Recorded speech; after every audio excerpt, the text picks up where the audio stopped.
Assalamualaikum warahmatullahi wabarakatuh. Kali ini gue mau share beberapa tips yang mudah-mudahan bermanfaat buat teman-teman dalam membedakan apa itu metodologi penelitian kualitatif dan apa itu metodologi penelitian kuantitatif.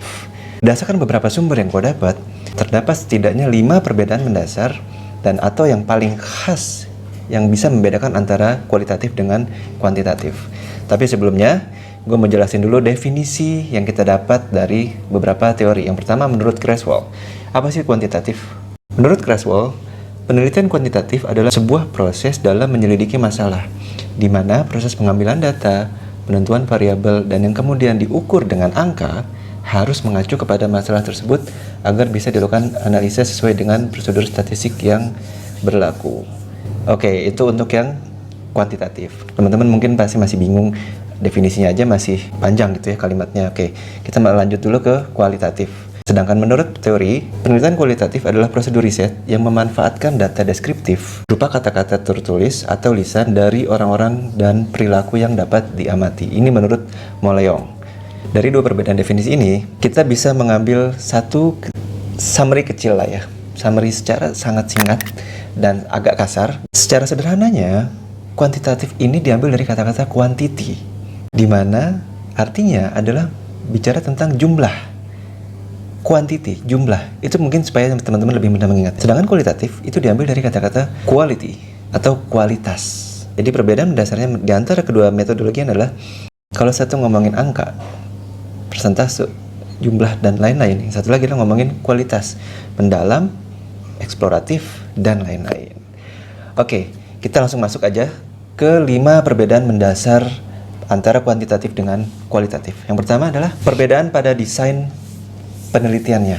Kalau untuk kuantitatif ini harus direncanakan dari awal dan tidak bisa diubah di tengah-tengah. Misalnya, kita mau ambil judul penelitian misalnya tentang pengaruh faktor X terhadap faktor Y, gitu ya. Judulnya misalnya udah jadi, kemudian diproses, kemudian di tengah-tengah kita berubah pikiran. Kayaknya nggak bisa faktor X dengan faktor Y deh. Berubah faktor X dengan faktor Z. Tidak semudah itu, Ferguson. Kalau untuk kuantitatif, itu sudah harus firm dari awal. Tidak bisa kita berharap, bikin aja dulu desain penelitiannya sekedarnya atau draftnya. Nanti masalah kalau di lapangan atau pada saat proses pengumpulan data berbeda, ya udah tinggal gue ulang. Nggak bisa kayak gitu. Kuantitatif tuh ketika kita udah salah di tengah, biasanya yang terjadi adalah kita mengubah semua secara total desain penelitian kita. Kemudian kalau untuk kualitatif, apa yang membedakan dengan kuantitatif dari segi desain penelitian? Kualitatif ini cenderung lebih fleksibel dan dinamis dalam membuat desain penelitiannya. Jadi kalian udah menentukan topik penelitian 3 misalnya, dan ini seolah-olah ini fix ya untuk studi kualitatif. Kemudian di tengah perjalanan kalian merasa, wah ada yang bisa dikembangin lagi nih dari 3 ini nih. Tapi bukan berarti menambah topik penelitian yang menjadi 5 atau 6 ya, tapi kita tetap ambil 3, tapi dari segi perspektif yang beda, lebih mendalam, lebih lebar lagi misalnya. Itu boleh, sangat boleh. Keuntungannya kualitatif seperti itu. Kita bisa mengubah desainnya di tengah-tengah proses sesuai dengan perkembangan atau temuan di lapangan berdasarkan fakta yang ada. Kita lanjut nomor 2. Perbedaan mendasar kedua untuk kuanti dan kuali ini adalah ada di proses pengumpulan datanya. Kalau untuk kuantitatif itu menggunakan kuesioner. Teman-teman pasti sering dengar istilah ini, kuesioner ya. Dimana ini pun sudah dibuat secara tertata atau dari awal kita sudah merapikan ini, memfinalkan ini sebelum kita turun lapangan. Jadi kuesioner ini tidak bisa diubah di tengah-tengah, kecuali revisinya hanya bersifat minor ya atau sangat minim. Tapi kalau revisinya adalah menambah pertanyaan atau merubah topik penelitiannya, itu sangat dilarang dalam penelitian kuantitatif. Oke, kalau untuk kualitatif, teknik yang digunakan dalam pengumpulan data ini menggunakan discussion guide atau format pertanyaan lah ya. Jadi misalnya gue mau ngangkat A, B, C, D, E gitu ya. Nah, itu harus ada konteksnya, harus ada konteks besarnya. Tapi begitu kita menginterview mereka, itu tidak menjadi saklek, tidak menjadi mengikat, bahwa kita harus nanya satu persatu urutannya. Di kualitatif enaknya seperti itu, jadi kita bisa mengeksplor lagi. Misalnya contoh, awalnya kita cuma mau meneliti tentang orang yang baru beli mobil, misalnya Mercedes-Benz terbaru gitu ya, tahun 2021. Awalnya kita cuma menanya perasaannya dia gitu ya, kemudian ada kepuasan nggak atau enggak segala macam. Tapi ternyata di tengah-tengah itu kita bisa menambahkan juga, ternyata si responden menjawab kalau ada kekecewaannya juga nih dalam membeli sebuah mobil mewah itu, misalnya contoh ya. Kemudian kita bisa gali lagi, puasnya nggak, kenapa Pak? Nggak puasnya kenapa gitu ya. Digali terus sampai dengan akhirnya muncullah kata-kata misalnya ya, ini tidak worth it atau nggak value for money buat saya misalnya. Gitu. Jadi bisa kita kembangin dari hal yang awal kita pengen nembak yang A, bisa ada turunin itu pecahan-pecahannya. Nah, itulah menariknya kualitatif. Oke, berikutnya perbedaan prinsip yang ketiga adalah perbedaan berdasarkan tujuan penelitiannya.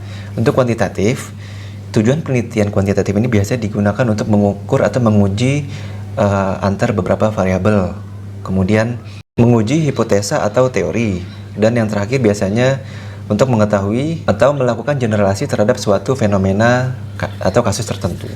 Itu biasanya untuk kuantitatif. Sedangkan untuk kualitatif, tujuan utama mereka adalah memperoleh pemahaman yang mendalam, kemudian mengembangkan teori, dan juga melakukan eksplorasi atau memperdalam analisa yang sudah dibuat sebelumnya. Perbedaan keempat ini sedikit lebih mudah. Apa yang membedakan antara kuanti dan kuali? Secara jenis data yang dihasilkan. Untuk kuantitatif, hanya akan ada dua jenis data, yaitu statistik dan numerik. Lagi-lagi, simpelnya adalah ini akan berupa angka-angka atau persentase. Gitu. Tapi kemudian ada pertanyaan, apa iya semua report atau semua bentuk laporan penelitian kuantitatif harus berupa angka? Tidak begitu. Jadi kalian bisa dengan menginterpretasikan setiap data yang ada. Misalnya kalian punya bar chart gitu ya. Ada persentase 26%, 22%, 20 sampai dengan 5% misalnya. Kemudian apakah kalian hanya menampilkan itu? Enggak dong. Kalian harus jelasin ada kata per katanya. Merek A memperoleh persentase tertinggi sebanyak 26%. Sedangkan merek B bla bla bla. Terus saja ceritaan. Itu namanya menarasikan atau menceritakan setiap temuan data di chart atau slide presentasi kita. Kalau untuk kualitatif sebenarnya apa sih? Kalau untuk kualitatif jelas datanya harus bersifat deskriptif dan eksploratif, atau dalam tanda kutip kata-kata atau kalimat-kalimat gitu. Jadi sifatnya cerita. Nah, kalau ada pertanyaan, berarti kualitatif nggak boleh ada persentase sama sekali dong. Kalau menurut gua, ketika kalian bicara tentang data, jangan pernah menggunakan persentase di dalam kualitatif. Kenapa? Karena itu akan menimbulkan bias. Kita tidak sedang membicarakan suatu populasi, tapi kita hanya membicarakan suatu fenomena tertentu yang ingin kita perdalam. Kualitatif ini tidak merepresentasikan jumlah populasi ya. Gue sering banget melihat ada penelitian kualitatif yang menggunakan persentase. Kalau itu gabungan kuanti dan kualitatif, mungkin masih bisa ditolerir. Tapi kalau penelitian kualitatif murni, kemudian menggunakan data outputnya berupa persentase, menurut gue itu sudah misleading. Harus dikoreksi lagi, harus cek lagi kenapa dia melakukan persentase. Misalnya ternyata sampelnya cuma 6, 7, apa yang mau dipresentasekan? 5 dari 7 yang jawab, atau 3 dari 4 misalnya. Nggak rasional menurut gue dan nggak bisa dipertanggungjawabkan secara data.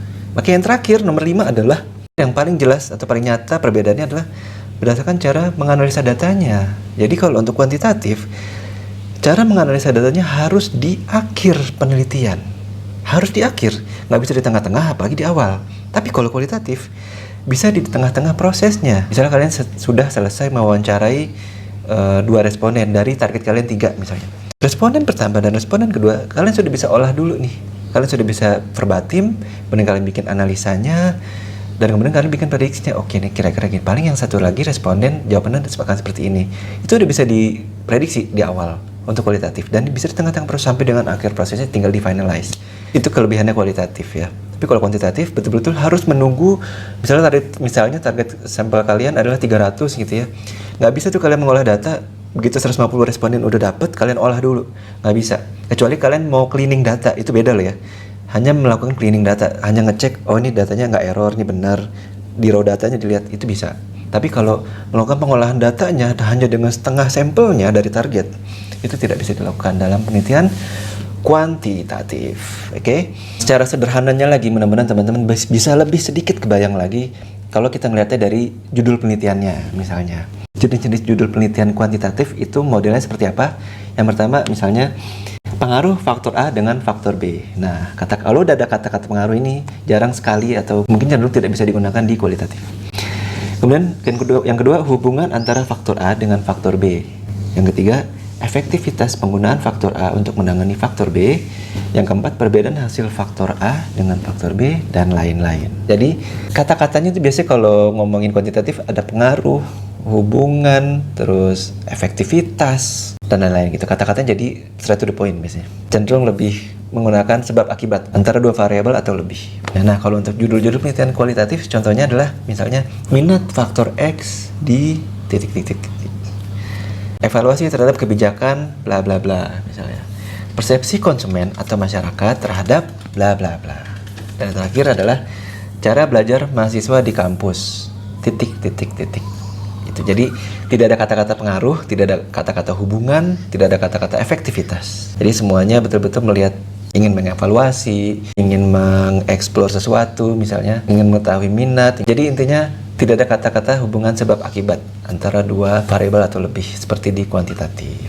Oke, itu semua tips-tips dari gua untuk membedakan apa itu kuantitatif dan apa itu kualitatif. Mudah-mudahan teman-teman bisa lebih memahami perbedaan di antara keduanya dan bisa coba untuk mengaplikasikannya, ya.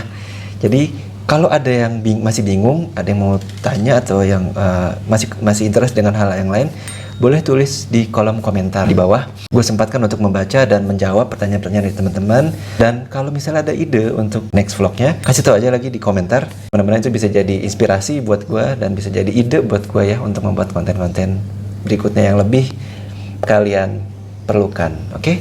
Terima kasih udah nonton video ini. Jangan lupa klik like dan subscribe YouTube channel gue. Thank you. Wassalamualaikum warahmatullahi wabarakatuh.